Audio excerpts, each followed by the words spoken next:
readers. So you've heard that you shouldn't do these things, but you know what? Sometimes inspired amateurs know better, and this is what beginning writers do so well, and what you can learn from writers who have succeeded without any kind of training or experience, or simply because they decided to ignore the rules. Tell me if you know these people in the comments, and who is your favorite amateur writer and why do you love them? Stop me if you've heard this one before, but J.R.R. Tolkien was the author of a little book called The Lord of the Rings, and this book had amazing success. Actually, after the Bible, it was the second most published book in this 20th century. And he made some pretty huge mistakes, including lengthy exposition and very slow pacing. Who among us would dare take a red pen to the Council of Elrond scene? Not I. He knew what he was doing, and why it works is because his world building and attention to detail creates an immense, captivating fantasy world that readers really enjoy. So you can learn to embrace your world building a little bit.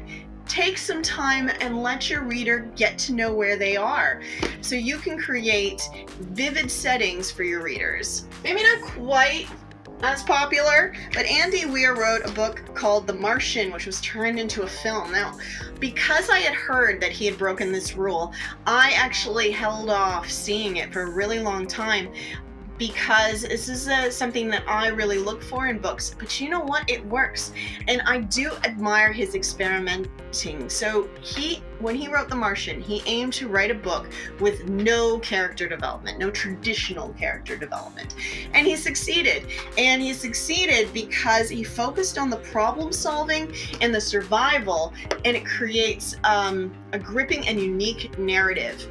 But if you look at the character, Matt Damon's character does not really change from the beginning of the film to the end. There isn't much character development at all. You could argue that he does cease to have a love for space. But that's not really character development so much as like eating some bad clams and deciding not to eat clams anymore. Not really something you have as a sort of premise for a book. But my tip for you is to experiment with unconventional storytelling. Try to do things. I like to do this a lot, actually, which is why this really appeals to me, because I really enjoy telling stories and seeing if I can do something. One of the first novels I wrote, I asked myself, can I write a book by a character who is very unlikable? And I can. Can I get it published? That is yet to be seen. And if you're a new writer who's trying to tap into not only your curiosity, your authenticity, and the stories you want to tell, as well as learn from other writers, then you are in the right place. Click the like button so more writers like you can find this video, and hit that subscribe, because I am sharing my writing journey, what I'm learning, in as authentic way as possible. And I have an unbounded curiosity for how to be a good writer, and I want to share it with you. So thanks for that. I appreciate you, and welcome to the community. Now this is an oldie, and you may not have heard this unless you've gone to school in Canada, although I believe she's an American author. S.E. Hinton wrote The Outsiders at age 16, and being a young writer myself, I really attached to that. What she did was very similar to what Salinger did, and you could almost put them here together. So both S.E. Hinton and Salinger, in their novels, The Catcher in the Rye and The Outsiders, they broke with tradition, and they were able to capture a new audience of young readers. You could even say that J.K. Rowling did this many years later.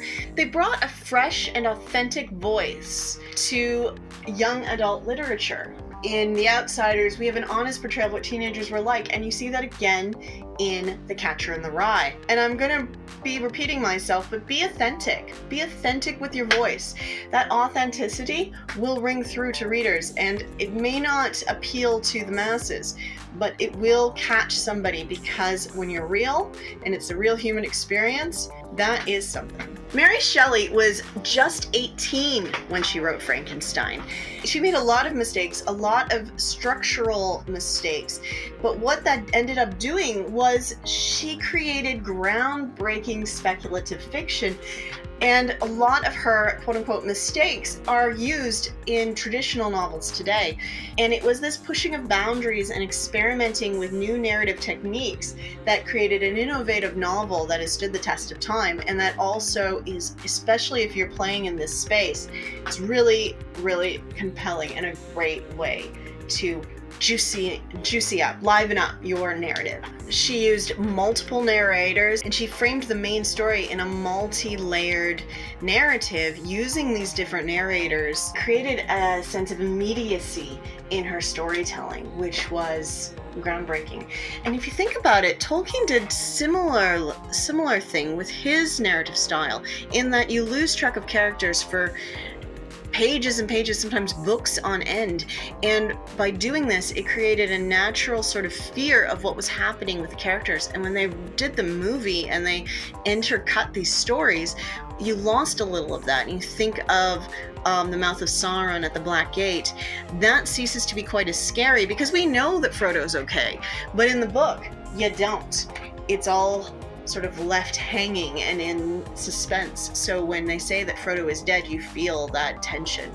And so playing with narrative can really add elements to the story, even though it's breaking traditional rules. Another school book favorite, Diary of a Young Girl, is a diary that was not intended to be read. It has stood the test of time because it offered a fresh and poignant perspective on the Holocaust. Anne's candid reflections about what was going on and her unwavering spirit in captivity captivates the readers. I remember when I was young and I read this, I had a very similar feeling with the character of Angela says in My So-Called Life. She feels like Anne is free, that even though she's a captive, she has come to herself, and she's captive with the boy that she loves. And from Angela's perspective, she's happy. And I felt that as well. And it's very strange to think that in such a horrible situation, she did feel that way. But she does. And the juxtaposition of that narrative of her not feeling the way she's supposed to in that moment and then suddenly being taken off to a concentration camp is really compelling. And I just love that element of the story.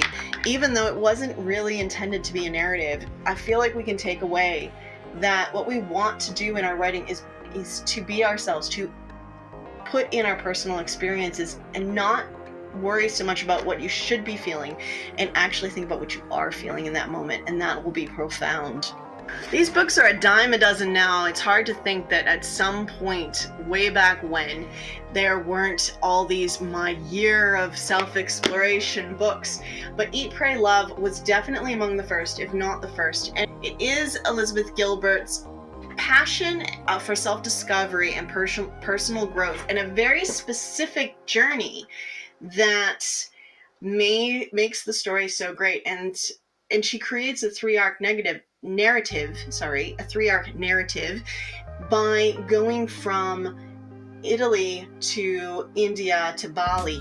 And by going through all these different stages, she has very different experiences and growth along the way. And it's her unapologetic passion that makes it work. So I would say that stick with your convictions and your passions. Sharing your own journey can inspire and connect with readers in a unique way. There's only one you. And if you start trying to do what you think you should be writing or connect it, you won't connect with anybody because it won't be authentic and it won't be real. I told you I was going to say that word a lot. I don't know if you know this, but The Hitchhiker's Guide to the Galaxy didn't start as a book. It started as a radio play. Douglas Adams basically told the story over the radio in BC. What it was its brilliant blend of science fiction and humor, because he sort of just made it up as he went along, fueled by this boundless curiosity about the universe and his crazy imagination and sense of fun. It works so well because his witty exploration of existential questions makes the book delightful and thought-provoking. But it also, the book that we read is like the second draft. If you get a hold of those radio plays, very different because it's unedited. It's just the raw draft. And I would encourage you to do that, because when you look at a story basically as it's being written, which is kind of what you're doing there, you can see how that unedited version is powerful and compelling and addictive. And it's that curiosity and the openness to explore complex topics, because he didn't know it was going to be a book. He was just playing, really. So play and don't just automatically cut everything that isn't, the way it's supposed to be, but cultivate that curiosity and explore the complex topics with humor and wit, and engage with your readers in a creative and unique narrative. It's that's the goal, isn't it? That's the point. That's why we do this. And I told you there was a bonus tip, and the bonus writer is me. And I'll tell you, when I first started writing, I got some amazing feedback on my dialogue. And I'm on a journey now to rediscover that novice, that new author who got dialogue so well, and I've almost unlearned it accidentally. Check out this video here if you want to see how I'm discovering how to write great dialogue and learning from my naive younger self. I'll see you there.